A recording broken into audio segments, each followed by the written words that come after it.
હાલ નરેન્દ્ર મોદી પર મોટો હુમલો થયાના સમાચાર સામે આવી રહ્યા છે। અમેરિકાના રાષ્ટ્રપતિ ડોનાલ્ડ ટ્રમ્પ દ્વારા લાદવામાં આવેલા પારસ્પરિક ટેરિફને કારણે શેર બજારમાં ગભરાટ અને ઘણા દેશોના શેર બજારોમાં ભાડે ઘટાડા વચ્ચે લોકસભામાં વિપક્ષના નેતા રાહુલ ગાંધીએ વડાપ્રધાન નરેન્દ્ર મોદી પર પ્રહાર કર્યો છે અને કહ્યું છે કે અમેરિકાના રાષ્ટ્રપતિ ટ્રમ્પે ખોટા અંદાજનો પર્દાફાશ કર્યો છે।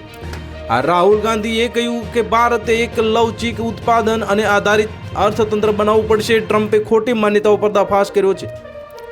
વાસ્તવિકતા સામે આવી રહી છે અને પીએમ મોદી ક્યાંક દેખાતા નથી। કોંગ્રેસના નેતા રાહુલ ગાંધીએ ટ્વિટર પર કહ્યું છે કે ભારતે વાસ્તવિકતા સ્વીકારવી પડશે। આપણી પાસે એક સ્થિતિસ્થાપક ઉત્પાદન આધારિત અર્થતંત્ર બનાવવા સિવાય કોઈ વિકલ્પ નથી જે બધા ભારતીયો માટે કાર્ય કરે।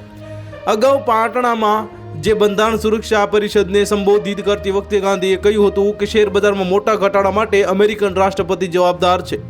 તેમણે કહ્યું કે અમેરિકન રાષ્ટ્રપતિએ શેર બજારને ક્રેશ કરી દીધું છે। અહીં 1%થી ઓછા લોકોએ શેર બજારમાં પોતાના પૈસા રોક્યા છે, જેનો અર્થ એ થાય છે કે શેર બજાર માટે તમારા માટે નથી।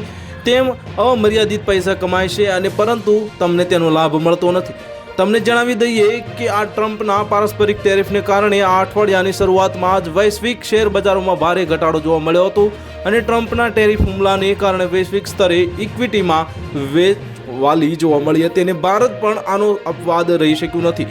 આ રાષ્ટ્રપતિ તરીકે બીજી વખત કાર્યભાર સંભાળ્યા પછી ટ્રમ્પ ટેરિફ પર આક્રમક રહ્યા છે।